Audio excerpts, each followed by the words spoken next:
Anele Zondo, an actress, a television presenter, a musician. She's done shows like The River, Saints and Sinners, music shows like Massive Music and SABC One's One Mic and Dropped, right? Jams, Drop Jams, okay. One of my favorite songs is Ingwe.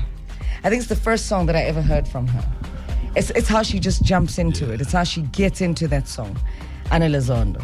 Sawubona, Dineo. Ngiyaphila. I've been meaning to meet you, hey? Really? Yes, I Why? actually have, because you were playing my song on social media. All the damn time. And you were playing my song on the radio. Yes. So I wanted to say shout out. Thank you so much. You're welcome. Ngiyabonga kakhulu. You're most welcome. You're most welcome. I think it's a good song. There's nothing that would stand in the way of me and a good song. If it's a good song, it must just be played. It has to be played. Yeah, Yes. So the girl is a marketing graduate and she starts her day right here on 959. As are you, and we thank you for choosing us. Welcome. The song went big. Ingwe became #1 on iTunes hip-hop charts. Yes. So we'll get to the song. But has that kind of success surprised you? Or have you always been intentional about becoming a success? Because it's usually a challenge when an artist changes tune like that from television to music, because people have a tendency to box people, right? And you've done it with such ease. Yes. You've ever been on TV. On TV. I was Exactly. completely. Yes. Honestly, if I had to be honest with you, it was quite a shock. Because also not too much marketing went into it, so everything was more organic, and people really received it well on Twitter, which for me was like, not Twitter, TikTok. Yeah. And TikTok is another world. Yeah, especially for music, right? Especially for music. So when I saw all of that happening and people receiving the song really well, I was like, oh, snap. And I'm an independent artist, so I didn't really know how to take it, what to do, where to, I was still trying to find my feet. But did I think it was a dope song when I recorded it? Yes, I did. I'm glad. I'm really glad. I really did. Because the attitude sounds like it in the song. Yeah. It was really like, I felt like this song has something, because even before I dropped it, people managing my music were like, no, just drop a piano song. Like, piano's like, what's happening right now. Yeah, it's popping right now. So you have a piano song, so why don't you drop it? And I said, no, I believe in the song to be my intro, because liyangisho ukuthi ngubani. It represents yes, you much better, It represents where I come from, who I am, and where I'm going. So that was the reason for me loving it so much. Speaking about where you come from, you come from a background of being on TV. Your dream for presenting started early in life. Yeah. On your laptop, in your bedroom, and obviously, seeking to make this happen. You came to Joburg, but interestingly, you studied first. Was that to make the parents happy? Yes. Or, you know what I mean? Or was it a passion of yours? Because you came just to present, to be on a late night music show, which you eventually were. But yes. The studying, what made you go that direction? The studying was definitely my parents. So my parents are academics. They're teachers themselves. Oh, wow. Speaking of the teachers that have had an impact in my life, my parents, my father was a principal, my mom is a teacher. So for me, it was mostly for them, because they highly believed in education and putting us in the best institutions. So my mom had a deal with me. She said, I know you want to do this TV thing when you get to Joburg, which was always my dream. Yeah. But she said, you know what? Let's start here. Ngifuna nje into ethi ufundile, so that if lento yakho ingahambi kahle uzokwazi to have something to fall back on. I wonder if our parents understand that there is no amount of degree that can ever beat. I don't think they understand that can ever beat one's intentionality in making a success of their lives. So you can go to school. Right, that's fine, fair and granted. I'm not saying there's something wrong with education, especially orthodox education. But do they understand that even if they can't afford to take their children to school, and their children, by virtue of that circumstance, don't go to school, it doesn't mean that child will not be successful at something. It wasn't a norm back then, but I think they see it through, people like Abu Anele. Well, Absolutely. he did study, but I mean, a lot of other people who are successful now without it, now they see it. Yes, there's practical learning. I mean, there's things where you don't have to necessarily be in school and be in an institution, but learn how to... As you go along. Which I think should be introduced in the system in South Africa. So how did you learn presenting without actually even studying it? Who did you model yourself around as a kid? Juliana Rancic, Oprah. I used to love watching them. I used to love watching Bonang. They were my TV idols growing up. And then when I got to varsity, the first thing I did on the open day was ask the guy, okay, Shab, I want my camera now, Mara. How do I get to be in front of them? Yeah. Because that's where it's happening. Because that's where it's going down. Girl is focused. And the guy was like, no, we don't do in front of the camera, but I'm a third-year student, so if ever you need to be in front of the camera, we have practicals. Yeah. So you can be our presenter. And I was like, okay, use me. Like, whenever you need me, use me. And that's how I learned how to be on camera, practically. So you get to Joburg. How was life for Anele? Do you have family this side? Were you already established, or were you a lone girl navigating Joburg? No, thank God. So Mangfiga Egoli, my sister was already living this side, two of my sisters. And then she was living in Johannesburg CBD, Pritchard and Small to be exact. Yeah. And I went to a college, so I didn't necessarily have, what do you call it? Erez, yeah. I didn't go to Erez, so my sisters helped me navigate everything from Johannesburg CBD. Well, this is dope. This is very, very dope. Hey, man, we're catching up with Anele Zondo. What a hot song, man. What a hot song. And I wish you could see her passion for the song. And I'm glad she believed in it over the piano song that her management was telling her to drop. Because there's nothing that beats selling what you truly believe in, what you know you can sell. I love that. I absolutely love that. Ingwe, nay, this is Anele Zondo. Hey, is music the main focus now? Because, I mean, you've been successful in all three disciplines. You're like a triple threat. So now music is the main focus. Right now, music is the main focus. But I find myself in a predicament because I feel like all the other elements in my life and aspects of my life and talents in my life pull me in different directions. So even when I'm trying to focus on the music, you get a call, hey, we're shooting a movie, we think you'd be perfect for this. And some things are even coming from the music, which is like, now it's like, okay, we see that you're in this, but like now we see you even more and we need you in these different places.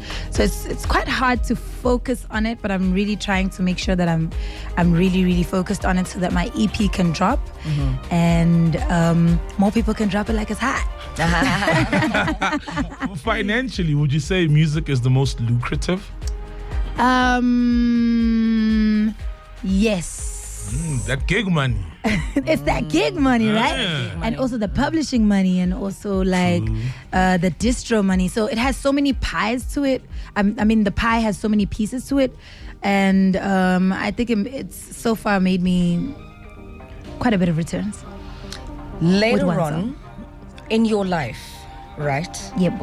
Where do you see yourself holistically? What kind of later on Anele Zondo are you picturing?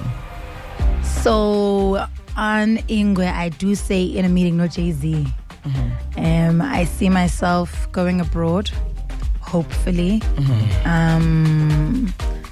and having a base that side. I really love South Africa, but I think my dreams want me to stretch beyond the borders. So I definitely see myself in Hollywood. Living my Hollywood, living my Hollywood dream, I see myself as an empire. My name as not only just my name, but as a brand that pushes music, arts, fashion, business. I see myself amongst the greats. Yeah. Well, she hasn't disappeared yet. It's just about the brink of 20 after 7. We're going to chat with her a little bit before we wrap up with her. Her name is Anele Zondo. Time for traffic with Soul. 959 Breakfast on the street, on the air is Kai 959, 725 if you've just tuned in.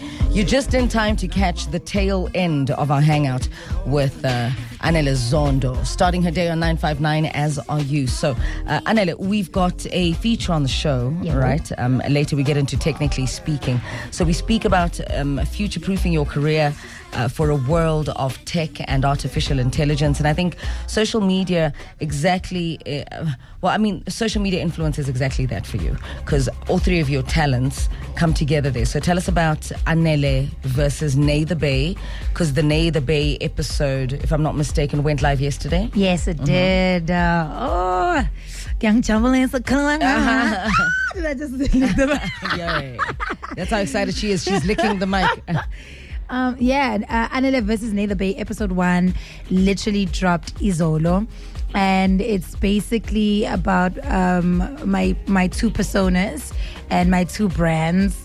Anele versus Nay the Bay. Anele being the more glam, who's been holding down social media, who's been doing the presenting, who's been doing the acting, who's the name on the credits. And then there's Nay, who is the artist, who dropped Ingwe, who's the bad, who's in the clubs, who's on stage with the grill, who's not scared to say, honey, no, we twerking right now. You need to put your laptop down. So I'm very excited for that, and I'm very excited for people to be able to differentiate it. Like, I know how to differentiate it. I know how to walk into a meeting room and conduct myself, and I also know how to be in the club and get down. Speaking of those two elements, I'm looking at your Instagram right now, and you're such a muse. I mean, a photographer's dream. Is modeling another income stream? Because every image here, it's just content, and also the modeling aspect. Yeah. Is it Nay the Bay or Anele? I'd say it's both, because I remember, for me, modeling comes from back home when I used to steal my mom's camera. She had a Kodak camera. Yo, Kodak. And I used to steal it around about when I was like 12 to just take pictures, So modeling and being in front of the camera has always been like something I've always wanted to do. But it definitely is a different income stream. But what I've noticed is, with people who work with me and work and want to work with me, they want the persona that goes with the model, which I'm thinking is Nay, or it could be Anele. Probably Nay. Yes. I heard that at a recent photo shoot recently. Like, just give us Nay. Yes, probably Nay. Okay, child. Okay. I've got a phone call for you. Good morning. Hello, good morning. Anele, you're going to have to guess who this is. Hello, good morning. Okay. Oh, is this my turn? Yes, this is your turn. Oh! Good morning, everybody. How are you guys all doing in the studio? We're great. Good. Yeah, I hear you've got my beautiful princess. I met this beauty, I think 2018. She walked into my office, Talent Coaching Academy, and I just knew this was going to be a star. And here she is today at Miss the Bay. Nante! Hey, Miss Ma'am. Hey, Miss Mama. Oh, my babe, I am so proud of you. And I've been watching your journey, your progress, and it's nothing short of what I spoke to you about many years ago, right? Yes, it is not. Exactly. Thank you so much. And here you are living your dream. And I was honored to have spent that time with you, and you also imparting on the other students, sharing your acting and presenting journey. So because you were giving then, God is now giving you more. You see, this is how it works. Thank you so much. I appreciate that. I appreciate the call. This is unexpected. Yes. So you have a movie coming out, Cherryl. Yebo. Cherryl is coming out on the 18th of October on EVOD. My first film as the lead, my first lead role in general, and I'm very excited about it. It's an action movie, and I think the production is absolutely amazing. I think everybody should download the app and go watch it. It's written and produced by Richard Lunkunku. He was with us He's just with yesterday. us. Sitting on the seat. Yeah, literally. Oh, Yesterday. Literally with Richard yesterday. Yeah. He's a great director. I really enjoyed working with him. Well, stunning stuff. Thank you so much for starting your day on 959. We wish you all the best. Godspeed with everything. And may that Hollywood dream come to pass. Danko, the same to you.